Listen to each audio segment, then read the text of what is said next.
how I got out of Zionism. So this is obviously a much longer conversation and a much longer story. But for the sake of brevity, I'll try to tell this, as the Alter Rebbe says, the first rabbi of Chabad. I'll try to tell the long, short version of how this happened. So in 2018, when I was 20 years old, I was studying in Jerusalem in an all-male religious nationalist seminary. And obviously I grew up very Zionist. And while I was there, I started having questions about the entire population that existed beyond these walls. And as part of my program, there were individuals who were doing this interesting program where folks actually met Palestinians and heard some of their perspectives. And for me, I had heard some good things about that program, and some of the things that they were saying were interesting and appealing, so I decided to go to that program. And I remember it was a Friday before Shabbos, and I was sitting there at 9 a.m. in Jerusalem, and a Palestinian man had come to speak to us. And he was describing how he had to get up at 4:30 a.m. to make it to Jerusalem at 9 a.m. Even though he lived in Ramallah, which is only like 7 miles away. So obviously my brain goes, well, that doesn't make any sense. Surely it shouldn't take you more than 4 hours to go 7 miles. And then I listened how he proceeded to talk about the system of checkpoints, how he had to get on a separate bus, how he had to make the calculation of whether it made more sense for him to stay on the bus, knowing that if he's on the bus, he could be kicked off the bus at the checkpoint and go to the back of the line, or if it just made sense to just wait on the non-bus part of the checkpoint to get through to make sure that he got here in time, to speak to a bunch of Zionist Jews to try to convince them that Palestinians were human. So after the lecture, I went up to him, I was like, what is going on here? Why didn't no one tell me about this?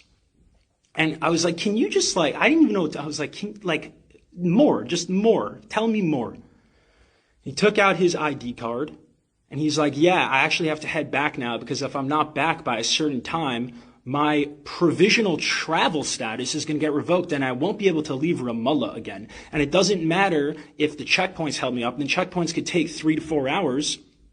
So I need to head back now. I'm like, dude, it's 10:30 or 11 o'clock. He's like, I can't take any chances. I'm not risking this getting revoked. So I said to him, I was like, I need to know more. He said, well, why don't you come with me to Ramallah? So I'll tell you, the first thought that rose in my mind, it was rising and it said, if I go, you will kill me. Because that was the way I was conditioned. Growing up, for me, Palestinians were terrorists. There was no possibility that a Palestinian was human, and certainly no possibility that Palestinian resistance had nothing to do with Jewish folks, but had to do with the fact that there were settlers kicking Palestinians off their land, upholding apartheid, ethnic cleansing, and genocide.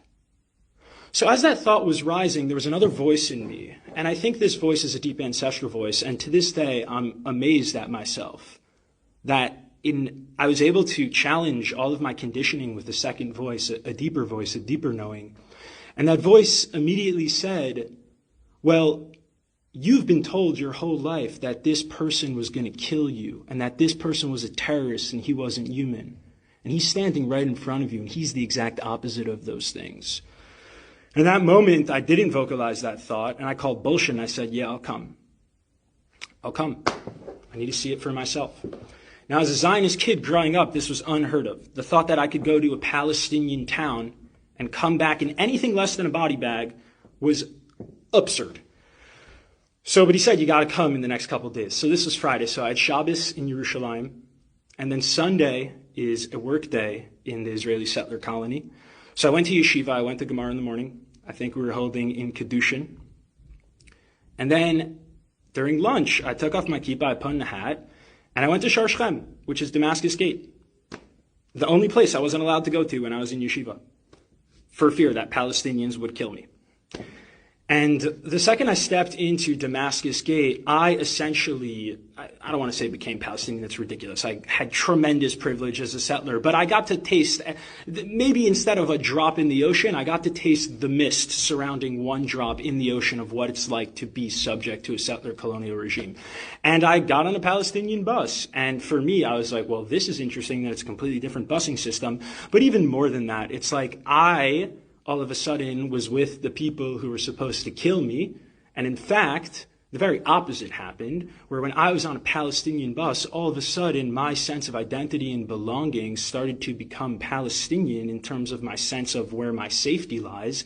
And my sense of threat immediately became, I'm on a Palestinian bus, I am being read as Palestinian. I am about to go through an hour and a half of military checkpoints in knowing that this occupying army can do whatever they want to me, and the only protection I have is an American passport, which is way more than any Palestinian has, and I was still terrified.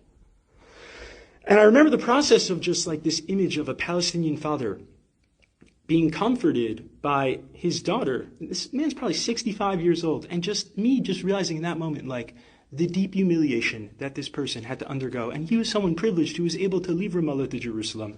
And I remember just going through the Columbia checkpoint, IDF soldiers coming on, harassing us. And I remember going into the Columbia checkpoint and being on the inside of the wall and seeing the beautiful graffiti and seeing that there was a graffiti of someone, a kid with a slingshot. And my Jewish brain at the time said, wow, this is amazing. The Quran and the Torah are so similar. They also have an image of King David with a slingshot.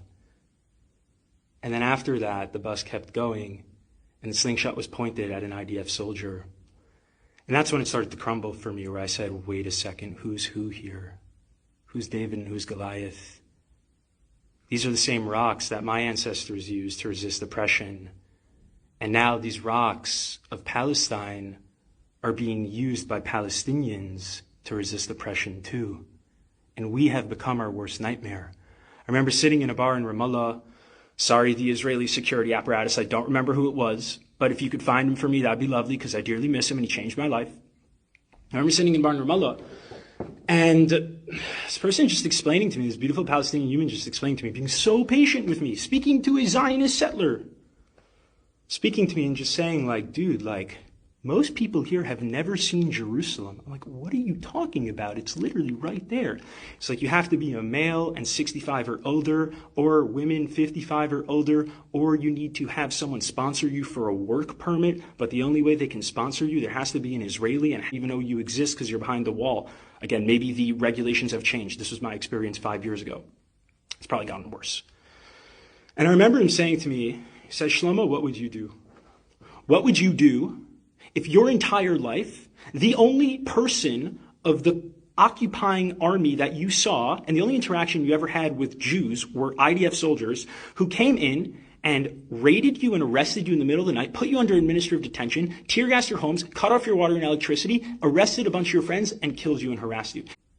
And I said, if you don't think that I would resist with every single fiber in my being, as long as I was alive, to liberate myself from this colonial hell? He said, how dare you even ask me what I would do? I said, do you know my ancestry? Do you know who I come from? Do you know that my lineage? My grandfather survived Auschwitz, Reb Shimon Bar Yochai, Hanukkah. You think I wouldn't fight back? That was after 6 hours. Can you imagine what 18 years, what 30 years does to the psyche of someone like that? And y'all sit here and get confused with Palestinian resistance? Are you kidding me? All that shows me is that A, you have no idea what the settler colony of Israel is, and B, it's disrespectful. You're disrespecting yourself because you're telling me that if you were in that position, you wouldn't fight back. And you would willingly die. And that tells me that if I was in Auschwitz with you and we were in the bunkers, you wouldn't resist our Nazi captors. And that is someone I don't trust.